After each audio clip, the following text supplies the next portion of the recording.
in this video today, I'll be showing you how to do a knotless braid on 1-inch hair. So doing a pixie cut knotless braid took me some time to learn, only because I had to learn how to add the hair in with the natural hair of the client being so short. But I figured it out, and this is how I'm going to teach you guys how to do it. Now, there may be a little more tension than a normal knotless braid, only because I have to grip the hair. But once I let go of that base, it's not going to be tight for the client. So as you can see, I did add hair on both sides, and I'm going to continue to do that until I have a comfortable grip on all 3 strands of the braid. So in a few of my knotless braids one-on-one videos I have on my page, this video is exactly the same. The only difference is, instead of just adding hair on one side, I added hair on both sides. Also, if you've noticed, I've added thinner pieces of braiding hair for the knotless braids, only because you don't want to add a thicker base. It will look like a box braid, and you still want to keep the knotless braid light. You don't want the braids to be heavy, adding so much hair. Just keep tiny pieces to the side with you. I do rack it on the rack before I start my client's hair. And just add, and as you get comfortable with the thickness of the hair on where you want it to be, whatever size that you're doing, then you would flip over to continue to braid down, as you can see.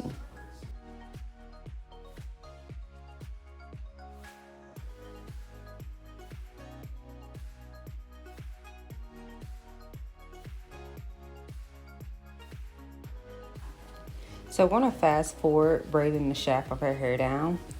When we get back to the root to do the next knotless braid, I'm going to go in depth and to show you and tell you how to do it. So the first thing you want to do is make sure your hair is smoothed out. So comb through that natural hair. Add a little bit of products if you need to, just to get the hair as straight as possible. So first thing you're going to do is divide the hair into 3. So I'm going to get my first base braid down, and I'm going to instantly add the braiding hair. So normally I will braid one more time before I add, but being that her hair is short, I'm going to add hair in immediately. I tuck that hair behind to get it out of my way, and I continue to braid to the other side. I'll stop there, and I get another string of hair, and I add it between my index finger and my thumb. Braid one more time, and I make sure I keep that grip on that hair, because the small pieces of her hair will slip, and as I'm braiding, I'm slipping her hair back into where it needs to be. I'm slicking it down into the braiding hair just so it can blend and the grip can be better for me to braid. So I add another string of hair, pull it to the side, and I braid again. As you can see, like, I'm slicking that hair down to combine it with the braiding hair so it's easier for me to grip. And I do the same thing on the other side. I add another tiny piece of hair, and I continue to braid on the another one. Now, I don't flip to braid the rest of the shaft of the hair until I am comfortable enough that the hair is tucked in and it's easy for me to braid the rest of the hair down. I think that will be my last one I'm adding in. Oh, I added one more.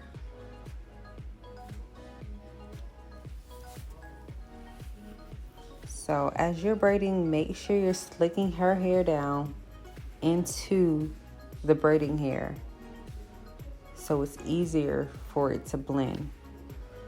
Now, if you're trying to braid a blonde hair on a black root, it might be difficult to tuck, but being that most of her hair is blonde and I'm braiding her hair with blonde hair, it's easier to tuck or blend.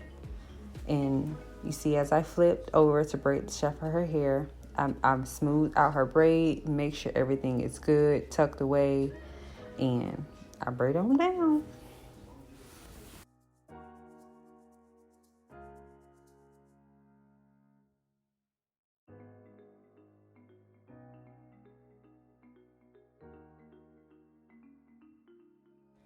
So I'm gonna let this video play out for the next 3 braids, just so you can see how I did it.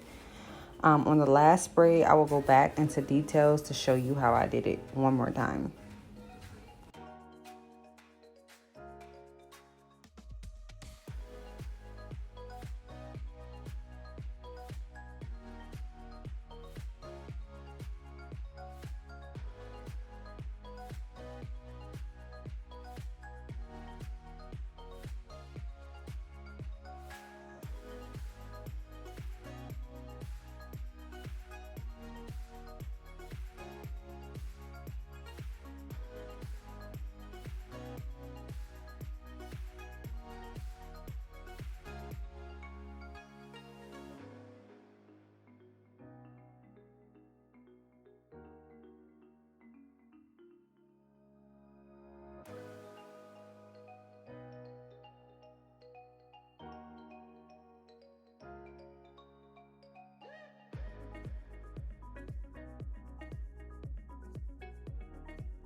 When we get to the edges of the hair, it's always the hardest because it's the shortest piece.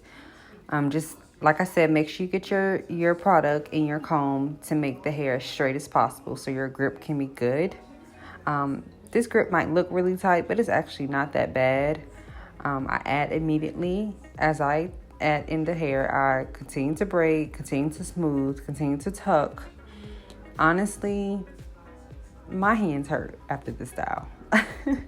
It's only with short hair it hurts, and I know a lot of braiders either charge a lot or just don't do it period because of this reason, but I honestly love the results, so I don't mind doing it, and I love braiding period. So as you guys can see, you know, just keep adding hair till you're comfortable, and this style just came out so bomb, y'all. She was so in love with her hair.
Who said you can't get knotless braid with 1/2 inch hair? Well, you can't. Hair got to be at least an inch, inch and a half to 4 inches in order to achieve the perfect knotless braids. Look at these braids, y'all. They are so cute. But my phone died and I wasn't able to get a finishing video of her hair. But you can check me out at Beauty Garden LLC on IG. Make sure you subscribe to my channel. Comment below on what styles you want to see. And holla at your girl. Bye, y'all.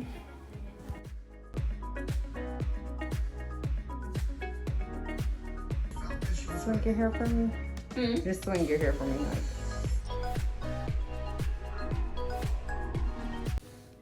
So this one was another pixie cut knotless braid I did on a young lady prior to doing this client's hair. She did get them butt length. Lord, y'all, it took me all day to do this. But look at it. Look at it. Just admire it. It's so freaking gorgeous. She was in love with her hair. It flowed well. It looked amazing. Just, oh. I'm obsessed. I'm so obsessed. And she's beautiful. Look at it. Just look at it. Yes, ma'am.